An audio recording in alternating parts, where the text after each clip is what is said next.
നമസ്കാരം, ഇരിങ്ങാലക്കുട വോയിസിൻ്റെ മറ്റൊരു വീഡിയോയിലേക്ക് സ്വാഗതം. ഞാൻ രാഹുൽ അശോകനാണ്. ഞാനിപ്പോൾ ഉള്ളത് ഗോവ ഗവർണറുടെ രാജ്ഭവനിലാണ്. ഈ ഒരു രാജ്ഭവന് ഒട്ടനവധി പ്രത്യേകതകളുണ്ട്. ഏകദേശം 400-450 വർഷത്തോളം പഴക്കമുള്ളതാണ് ഈ ഒരു രാജ്ഭവൻ എന്ന് പറയുന്നത്. ഈ രാജ്ഭവൻ്റെ അകത്ത് ഒരു ചാപ്പൽ കപ്പോളയുണ്ട്. കപ്പോളയ്ക്കും അത്ര തന്നെ പഴക്കമുണ്ട്. അതിന് വിശ്വാസികൾക്ക് ഏറെ പ്രാധാന്യമുള്ള ഒരു കപ്പോള കൂടിയാണ്. ഇവിടെ ഒരു കുർബാന അർപ്പിക്കുക എന്ന് പറയുന്നത് ഏതൊരു വൈദികനും ആഗ്രഹിക്കുന്ന സ്വപ്നതുല്യമായ ഒരു സംഭവമാണ്.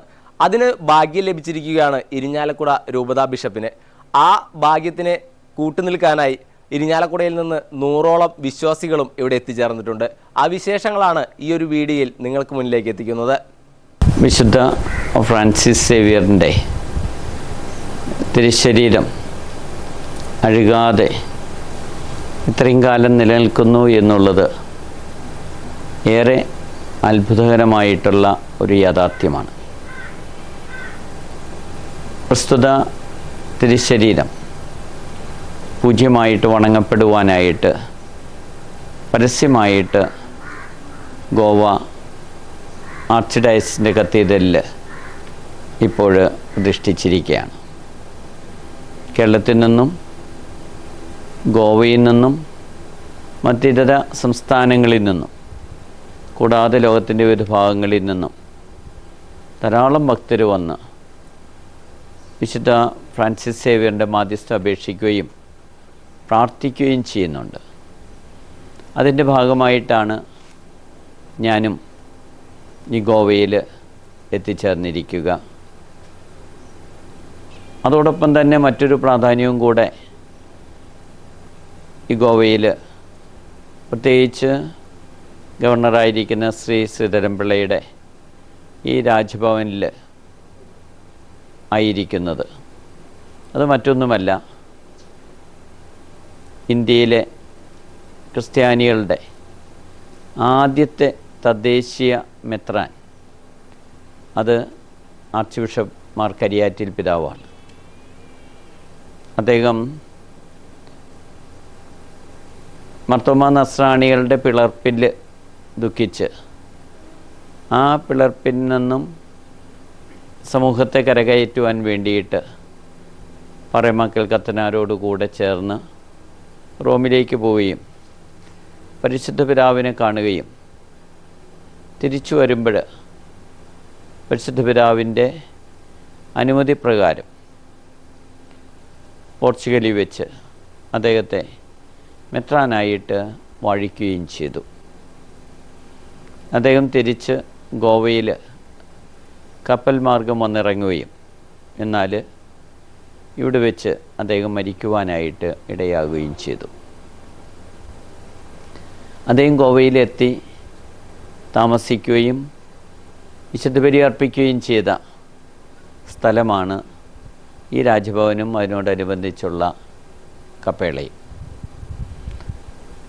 കൊടുങ്ങല്ലൂരിൻ്റെ സുറിയാനി കത്തോലിക്കരുടെ പിന്തുടർച്ചാവകാശം ഉള്ളത് ഇരിങ്ങാലക്കുട രൂപതയ്ക്കാണ്.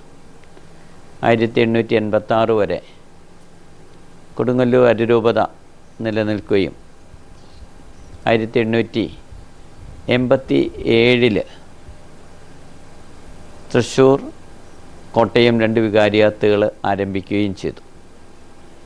അപ്പോൾ ഈ കൊടുങ്ങല്ലൂർ പ്രദേശം തൃശ്ശൂർ വികാരിയാത്തിലായിരുന്നു. പിന്നീട് കൊടുങ്ങല്ലൂർ പ്രദേശം നിലനിൽക്കുന്ന ഭാഗം 1978 വിഭജിച്ച് അത് ഇരിങ്ങാലക്കുട രൂപതയ്ക്ക് ആയിട്ട് നൽകി. ഭാരത ക്രൈസ്തവ സഭയുടെ പിള്ളത്തൊട്ടിലാണ് കൊടുങ്ങല്ലൂർ. ആ കൊടുങ്ങല്ലൂരത്തെ ആദ്യത്തെ തദ്ദേശീയ മെത്രാനാണ് arch bishop Mar Joseph Kariattil. അദ്ദേഹം മരിച്ച ദിവസമാണ് ഇരിങ്ങാലക്കുട രൂപത ഔദ്യോഗികമായിട്ട് ഉദ്ഘാടനം ചെയ്യപ്പെടുന്നത്, സെപ്റ്റംബർ 10-ാം തീയതി. അദ്ദേഹം മരിച്ച ഈ പ്രദേശത്ത് അദ്ദേഹം വിശുദ്ധ ബലി അർപ്പിച്ച ഈ കപ്പേളയിൽ, രാജഭവൻ്റെ കപ്പേളയിൽ ഇന്ന് 3 മണിക്ക് വിശുദ്ധ ബലി അർപ്പിക്കുകയാണ്. ഇരിങ്ങാലക്കുട കത്തീഡ്രലിൽ നിന്നും എത്തിയിരിക്കുന്ന തീർത്ഥാടകരും അതുപോലെ തന്നെ കേരളത്തിൽ നിന്ന് വന്നിട്ടുള്ള മറ്റിതര തീർത്ഥാടകരും ഈ വിശുദ്ധ ബലിയിൽ പങ്കെടുക്കുന്നുണ്ട്. ഈ വിശുദ്ധ കുർബാന അർപ്പിക്കാനായിട്ട് അവസരം നൽകുകയും അതിനുവേണ്ട ഒരുക്കങ്ങളൊക്കെ നടത്തുകയും ചെയ്തത് ഗോവ ഗവർണറായിരിക്കുന്ന ശ്രീ ശ്രീധരൻപിള്ള സാറാണ്. അദ്ദേഹത്തോടുള്ള കടപ്പാടും സ്നേഹവും ഈ അവസരത്തിൽ അറിയിക്കുകയാണ്. അദ്ദേഹത്തിൻ്റെ സുഹൃത്തും ഈ യാത്രയിൽ ഞങ്ങൾ എന്താവും ചെയ്യുകയും ചെയ്ത ശ്രീ വിപിനെയും, അതോടൊപ്പം തന്നെ അദ്ദേഹത്തിൻ്റെ മറ്റ് സുഹൃത്തുക്കളെയും ഈ അവസരത്തിൽ നന്ദിപൂർവ്വം ഓർക്കുന്നു. ടോണിയും അതോടൊപ്പം തന്നെ മറ്റ് സുഹൃത്തുക്കളും ഈ യാത്രയ്ക്ക് വേണ്ട കാര്യങ്ങൾ ക്രമീകരിക്കുകയുണ്ടായി. ഇതൊരു ചരിത്ര സംഭവമാണ്. കാരണം കരിയാറ്റിൽ മെത്രാൻ്റെ കൊടുങ്ങല്ലൂർ രൂപതയുടെ ഇപ്പോഴത്തെ പിന്തുടർച്ച അവകാശി എന്നുള്ള നിലയിൽ ഇരിങ്ങാലക്കുട രൂപതയുടെ അധ്യക്ഷൻ എന്ന നിലയ്ക്ക് ഇരിങ്ങാലക്കുട രൂപതാംഗങ്ങൾ ഒന്നിച്ചു ചേർന്ന് ഈ വിശുദ്ധ കപ്പേളയിൽ ബലിയർപ്പിക്കുമ്പോൾ രൂപതയ്ക്കും രൂപതാംഗങ്ങൾക്കും നാനാജാതി മതസ്ഥരായിട്ടുള്ള എല്ലാവർക്കും വേണ്ടി ഞങ്ങൾ പ്രാർത്ഥിക്കുന്നു. ഇപ്രകാരം ഒരു യാത്ര ക്രമീകരിക്കുകയും ഇവിടെ വന്ന് വിശുദ്ധ ബലി അർപ്പിക്കാനായിട്ട് ഞങ്ങളെ സഹായിക്കുകയും ചെയ്ത ഗവർണറോടും അതോടൊപ്പം തന്നെ ശ്രീ വിപിനോടും മറ്റെല്ലാ സുഹൃത്തുക്കളോടും ഞങ്ങളുടെ കത്തിയുടെ വികാരി ബഹുമാനപ്പെട്ട ലാസർ കുറ്റിക്കാടനച്ചനോടും അതുപോലെ തന്നെ ബഹുമാനപ്പെട്ട ജോൺ കവരക്കാട്ടച്ചനോടും സെക്രട്ടറി ബഹുമാനപ്പെട്ട ജോർജിയോടും അവരോടൊപ്പം തന്നെ വന്നിരിക്കുന്ന മറ്റെല്ലാ സുഹൃത്തുക്കളോടുമുള്ള സ്നേഹവും പ്രാർത്ഥനയും അറിയിക്കുകയാണ്. ദൈവം ശ്രീധരൻപിള്ളയെ സാറിനെയും അതോടൊപ്പം തന്നെ അദ്ദേഹത്തിൻ്റെ കുടുംബത്തെയും ശ്രീ വിപിനെയും അദ്ദേഹത്തിൻ്റെ കുടുംബത്തെയും സമൃദ്ധമായിട്ട് അനുഗ്രഹിക്കട്ടെ എന്ന് പ്രാർത്ഥിക്കുന്നു.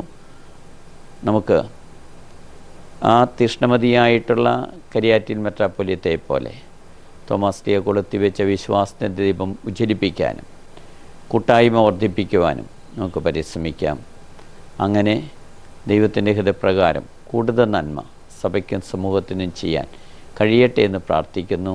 ദൈവം അനുഗ്രഹിക്കട്ടെ. ചരിത്രമുറങ്ങുന്ന ഒരു ദേവാലയത്തിൻ്റെ അങ്കണത്തിലാണ് നമ്മളെല്ലാവരും ഇപ്പോഴുള്ളത്. ഗോവ രാജ്ഭവൻ ഒരുപക്ഷെ ഇന്ത്യയിൽ മറ്റൊരു രാജ്ഭവൻ ഇല്ലാത്തൊരു പ്രത്യേകതയുണ്ട്. പഴയ ഒരു ചർച്ച്, ഇപ്പം ചാപ്പലാണെങ്കിലും ഇവിടെ എല്ലായ്പ്പോഴും പ്രാർത്ഥന നടക്കാറുണ്ട്, ആളുകൾ ധാരാളമായി വരാറുണ്ട്. അങ്ങനെയുള്ള ഈ ദേവാലയത്തിൻ്റെ ചരിത്രം, ആ ചരിത്രമുറങ്ങുന്ന ദേവാലയം, അതിലുള്ള വിശ്വാസികളുടെ വിശ്വാസം, ഇതെല്ലാം വളരെ പ്രധാനപ്പെട്ടതാണ്. ഇന്ന് ഞങ്ങളെ സംബന്ധിച്ചിടത്തോളം ഈ രാജ്ഭവൻ ഒന്നടങ്കം മാർ പോളി തിരുമേനിയെയും അദ്ദേഹത്തോടൊപ്പം വന്ന വൈദികരെയും അതുപോലെ ഇരിങ്ങാലക്കുട ഭാഗത്തു നിന്ന് വന്ന വിശ്വാസികളെയും എല്ലാം സ്വാഗതം ചെയ്യാനും അവരുമായിട്ടുള്ള ഇടപഴകാനും സന്തോഷം പങ്കുവയ്ക്കാനും ഹൃദയത്തിൻ്റെ ഭാഷയിൽ അന്വേഷണം സംസാരിക്കാനും സാധിച്ചു. ഇവിടെ വാസ്തവത്തിൽ 41 ദിവസം 10 കൊല്ലത്തിലൊരിക്കൽ സെൻറ്റ് ഫ്രാൻസിസ് സേവിയറുടെ അവിടെ എക്സ്പോസിഷൻ്റെ നാളുകളാണ്. എല്ലാ ഭാഗത്തു നിന്നും ആളുകൾ വരുന്നു. അക്കൂട്ടത്തിൽ എൻ്റെ സ്വന്തം സംസ്ഥാനമായ കേരളത്തിൽ നിന്നും ഇരിങ്ങാലക്കുട നിന്നും ആളുകളെല്ലാം എത്തിയിരിക്കുന്നു. അവർക്കെല്ലാം ഞാൻ ഈ അവസരത്തിൽ ആശംസകൾ നേരുന്നു. തീർച്ചയായും ഇന്ന് അവരിവിടെ നടന്ന എല്ലാ പരിപാടിയിലും പങ്കെടുക്കുന്നു. ഇതിനുശേഷം ചായ സൽക്കാരത്തോടെ ഇന്നത്തെ പരിപാടികൾ അവസാനിക്കുകയാണ്. കുറേ ആളുകൾ അവിടെ ബസിലിക്ക ദേവാലയത്തിൽ പോയി, ബാക്കിയുള്ളവർ നാളെ പോകും. അങ്ങനെ ആത്മീയ ജീവിതത്തിൽ വലിയൊരു പ്രത്യാശയും അതോടൊപ്പം തന്നെ പ്രതീക്ഷയുടെ നാളുകളും അവർക്ക് ലഭിച്ചിരിക്കുന്നു. അവർക്കെല്ലാം സർവശക്തനായ ദൈവം നന്മ പ്രദാനം ചെയ്യട്ടെ എന്ന് പ്രാർത്ഥിക്കുന്നു. തിരുമേനിയോട്, ഇരിങ്ങാലക്കുട ബിഷപ്പിനോട് ഇവിടെ വരാനും ഞങ്ങളെല്ലാം അനുഗ്രഹിക്കാനും ഇവിടെ പ്രാർത്ഥിക്കാനും എല്ലാം അദ്ദേഹം തയ്യാറായത് വാസ്തവത്തിൽ രാജ്ഭവന് കിട്ടിയൊരു വലിയ ബഹുമതിയായി കാണുന്നു. ഇന്ത്യയിലെ രാജ്ഭവനുകൾ 28 രാജ്ഭവനുകളിൽ ഏറ്റവും പഴക്കം ചെന്നത് ഒരു ദേവാലയം അതിൻ്റെ ഭാഗമായിട്ടുള്ളതൊക്കെ ഈ പ്രദേശത്തെ സംബന്ധിച്ചിടത്തോളം 92 ഏക്കർ സ്ഥലമാണ്. അവിടെ വനമാണ്, വനം പ്രദേശമാണ് കൂടുതൽ. 2 നദികൾ ഒന്നിച്ചിവിടെ വന്ന് ചേരുകയും അറബിക്കടലുമായിട്ട് സംഗമിക്കുകയും ആ സംഗമസ്ഥലം ഉയരത്തിലുള്ളതാണ്, കുറച്ച് കുന്ന് പോലുള്ള പ്രദേശമാണ്. പക്ഷെ അതിനിടയിൽ കടലിലും ഇതിനുമിടയിൽ മനോഹരമായ കാഴ്ച കാണാൻ സാധിക്കും. ഒരു പക്ഷേ വേറെ എവിടെയും കാണാൻ സാധിക്കാത്ത വണ്ണം കടലും അതോട് ചേർത്ത് കൊടും വനവുമുള്ള ഒരു പ്രത്യേകതയുണ്ട്. പ്രകൃതി സ്നേഹികൾക്ക് ഒരിക്കലും വിസ്മരിക്കാനാവാത്ത അനുഭവങ്ങളും അനുഭൂതികളുമാണ് ഇവിടുന്ന് ലഭിക്കുന്നത്. അതിനുവേണ്ടി എത്തിച്ചേർന്ന നിങ്ങളെ എല്ലാവരോടുമുള്ള നന്ദി മലയാളിയായ ഗവർണർ എന്ന നിലയിൽ ഞാൻ പ്രത്യേകം നിങ്ങൾക്കെല്ലാം അവരോടും അർപ്പിക്കുകയാണ്. എല്ലാവർക്കും നന്മ വരട്ടെ. നമസ്കാരം.